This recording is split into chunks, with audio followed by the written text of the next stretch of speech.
Okay, welcome to part 2 on specific intervals. Our goal eventually is to be able to be given a note on the staff or on the keyboard and to find any interval away from that note. And it has to do with being able to know how many half steps it is away. So we are first in this video going to speed review stuff we already know.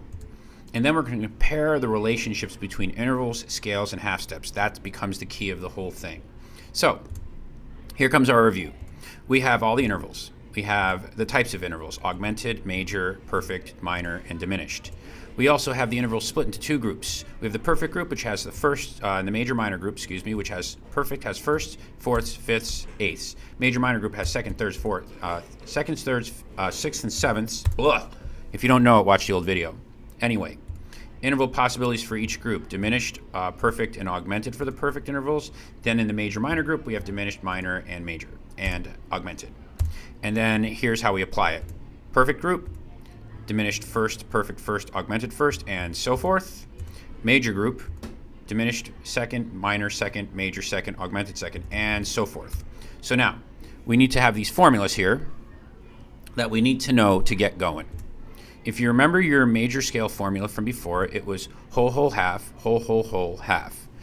And now, we also have our major scale intervals, which you have a perfect first in a major scale, which is a unison, major second, major third, perfect fourth, perfect fifth, major sixth, major seventh, and perfect eighth. So in other words, if I'm in the key of C, C to the first C is a perfect first away from itself.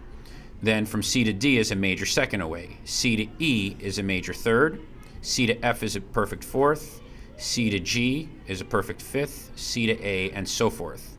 So now knowing that, we have a half step formula that we're going to also be able to use in a major scale. So in other words, if I'm in the key of C, C to itself, a perfect unison, is 0 half steps away.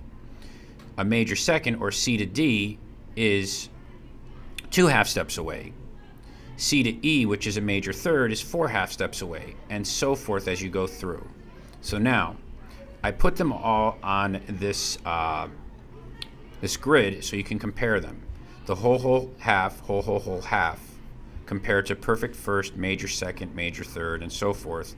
And here are the half steps they are away from each other. So a perfect eighth away from any note is 12 half steps away. A major seventh from any note is 11 half steps away. A major sixth from any note is 9 half steps away, and so forth and so forth. So the way to memorize these half steps is, if you notice in the whole, whole, half, where that half step is, that's where there's only one number away. Otherwise, we go every other. 0, 2, 4. Then my half step, which makes it 5 now.